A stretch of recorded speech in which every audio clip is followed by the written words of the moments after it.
এই স্যার সাকলাইন টিউটোরিয়ালে আপনাদের সকলকে স্বাগতম। আমি হিমেল রানা সাকলাইন। প্রিয় শিক্ষার্থী বন্ধুরা, ষষ্ঠ গণিত সরল সমীকরণ এর অষ্টম পর্ব নিয়ে আজকে উপস্থিত হয়েছি।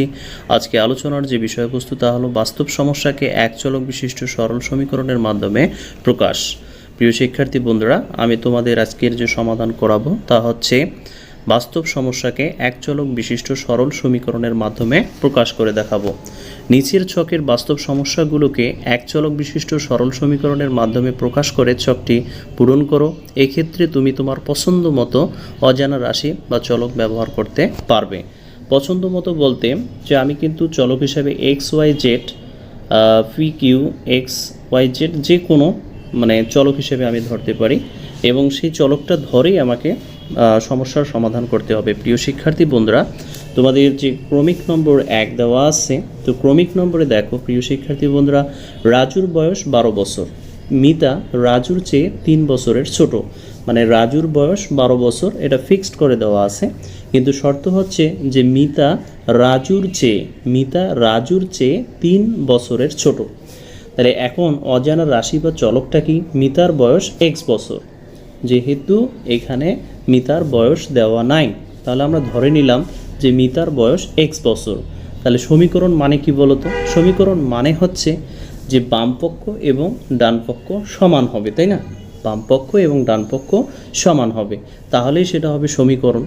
তো দেখো যে এখানে x + 3 = 12, এটা কিন্তু আসলে প্রথম যে ক্রমিক নম্বর 1, এটা কিন্তু তোমাদের সমাধান করে দেখানো হয়েছে। তো এইভাবেই তোমাকে কিন্তু পরবর্তী প্রশ্নগুলোর উত্তর সমীকরণের মাধ্যমে প্রকাশ করতে হবে। তো প্রিয় শিক্ষার্থী বন্ধুরা, 2 নং প্রশ্নটি দেখো, একটি সংখ্যার দ্বিগুণের সাথে 7 যোগ করলে যোগফল 21 হয়। একটি সংখ্যার দ্বিগুণের সাথে 7 যোগ করলে যোগফল 21 হয়। তো আমরা কি জানি সংখ্যাটি কত? এই জন্য কী করা হয়েছে? অজানা রাশি বা চলক ধরে নেওয়া হয়েছে, যে ধরি সংখ্যাটি y।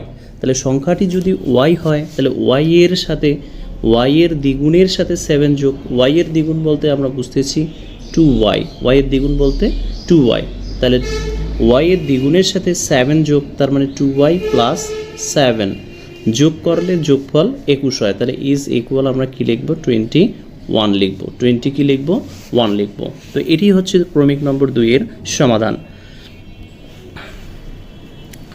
প্রিয় শিক্ষার্থী বন্ধুরা, এবারে 3 নং যে ক্রমিক নম্বর, তোমার কাছে থাকা কিছু চকলেট থেকে তুমি তোমার ছোট বোনকে 5টি চকলেট দেওয়ায় তোমার চারটি থাকলো। বিষয়টা ভালো করে বোঝার চেষ্টা করো।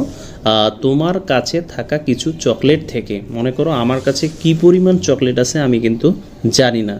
তাহলে তোমার কাছে থাকা কিছু চকলেট থেকে তুমি তোমার ছোট বোনকে 5টি চকলেট দেওয়ায় তোমার 4টি থাকলো, 4টি চকলেট থাকলো।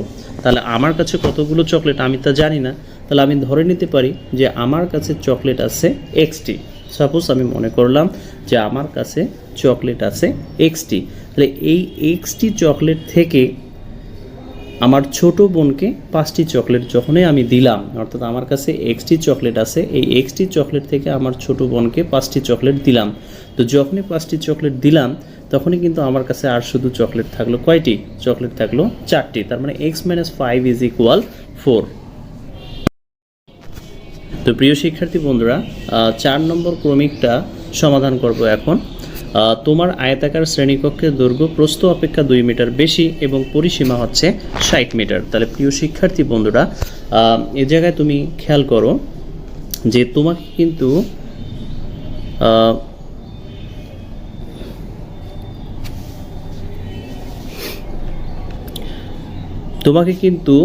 শ্রেণীকক্ষের প্রস্থ ধরে নিতে হবে। কেন? যেহেতু শ্রেণীকক্ষের দৈর্ঘ্য প্রস্থ অপেক্ষা 2 মিটার বেশি, তাহলে দৈর্ঘ্য কিসের ওপর নির্ভর করতেছে? প্রস্থের ওপর নির্ভর করতেছে। এই জন্য আমাদের কি করতে হবে প্রিয় শিক্ষার্থী বন্ধুরা? আমাকে আগে প্রস্থ ধরে নিতে হবে। তাহলে প্রিয় শিক্ষার্থী বন্ধুরা, ধরি প্রস্থ হচ্ছে x মিটার। ধরি প্রস্থ x মিটার। তাহলে প্রস্থ যদি x মিটার হয়, তাহলে পরিসীমা কি হবে? আমাকে যেহেতু একটি সরল সমীকরণ তৈরি করতে হবে, তো এটির জন্য আমাকে যেটা করতে হবে তা হলো যে সমীকরণের ঘরে আমরা লিখব যে আমরা যেহেতু জানি যে পরিসীমার সূত্র হচ্ছে 2 ইন্টু দৈর্ঘ্য যোগ প্রস্থ, তাহলে প্রস্থ তো হচ্ছে এক্স, তাহলে দৈর্ঘ্য হচ্ছে প্রস্থ অপেক্ষা 2 মিটার বেশি, তাহলে কি হবে যে এক্স প্লাস 2 প্লাস এক্স, তাহলে এক্স প্লাস 2 হচ্ছে দৈর্ঘ্য প্লাস এক্স হচ্ছে প্রস্থ। তো এটাকে যদি এখন আমরা ক্যালকুলেশন করি তাহলে কী হবে প্রিয় শিক্ষার্থী বন্ধুরা, দেখো যে 2 ইন্টু এক্স আর এক্স হচ্ছে 2x প্লাস 2, এইদিকে কিন্তু আমরা 60 লিখতে পারি, যেহেতু পরিসীমা হচ্ছে 60, এখানেও আমরা লিখতে পারি 60। তো এখন প্রিয় শিক্ষার্থী বন্ধুরা, এখন যদি আমরা ক্যালকুলেশন করি তাহলে কি দাঁড়াবে, এখানে আমরা বা চিহ্ন ব্যবহার করতে পারি যে 2 দুগুণ 4x, 2 দুগুণ 4 ইজ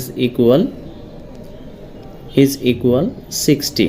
তো এটি হচ্ছে কিন্তু আমাদের এক চলক বিশিষ্ট একটি সরল সমীকরণ প্রিয় শিক্ষার্থী বন্ধুরা। এরপরে আমরা 5 নং প্রশ্নের সমাধান করব। তো 5 নং প্রশ্নটি হলো সাদিয়ার কাছে কিছু এবং অপুর কাছে 20 টাকা আছে, মানে সাদিয়া এবং অপু দুই ব্যক্তি এখানে আছে। তো সাদিয়ার কাছে কিছু এবং অপুর কাছে 20 টাকা আছে, তার মানে অপুর কাছে যে টাকা আছে সেটা কিন্তু নির্দিষ্ট করে দেওয়া আছে, কিন্তু সাদিয়ার কাছে কত টাকা আছে তা কিন্তু নির্দিষ্ট করে দেওয়া নাই, কিন্তু বলছে যে দুজনের কাছে মোট 45 টাকা আছে। তাহলে বোঝো প্রিয় শিক্ষার্থী বন্ধুরা, আমাকে সাদিয়ার টাকার পরিমাণটাকে ধরে নিতে হবে, যে ধরি সাদিয়ার কাছে আছে x টাকা, সাদিয়ার কাছে আছে x টাকা।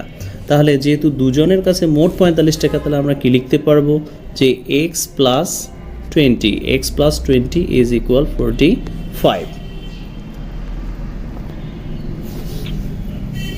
তাহলে এই ঘরে আমরা কি লিখতে পারবো প্রিয় শিক্ষার্থী বন্ধুরা, তাহলে সাদিয়ার যেহেতু x টাকা আর অপুর যেহেতু 20 টাকা, তাহলে তাদের দুইজনের টাকা একত্রে কত 45 টাকা। তাহলে এটাই হচ্ছে আমাদের সমীকরণ।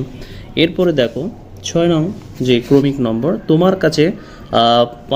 তোমার কাছে 15টি বড়ই ছিল, যা থেকে কিছু বড়ই বন্ধুরা খেয়ে ফেলায় আর 60টি বড়ই অবশিষ্ট আছে। প্রিয় শিক্ষার্থী বন্ধুরা, তোমার কাছে কতগুলো বড়ই আছে তা কিন্তু ফিক্সড করে দেওয়া আছে, কিন্তু ওই 15টা বড়ই থেকে তোমার বন্ধুরা কিছু বড়ই খেয়ে ফেলায় তোমার কাছে 60টি বড়ই অবশিষ্ট আছে। তার মানে হচ্ছে আমাকে ধরে নিতে হবে খেয়ে ফেলা বড়ইয়ের সংখ্যা হচ্ছে x। তাহলে খেয়ে ফেলা বড়ইয়ের সংখ্যা যেহেতু x আর আমার কাছে যেহেতু ফিক্সড 15টা বড়ই আছে, সেখান থেকে x পরিমাণ চকলেট খেয়ে ফেলছে, তাহলে 15 থেকে x-কে যদি আমরা বাদ দিই তাহলে আর বড়ই থাকবে 60টি। তাহলে 15 - x ইজ ইকুয়াল 7। এটাই হচ্ছে আমাদের 6 নং প্রশ্নের সমাধান। তো আশা করি প্রিয় শিক্ষার্থী বন্ধুরা, তোমরা আজকের 8 নম্বর পর্বটি ভালো মতো বুঝতে পেরেছো।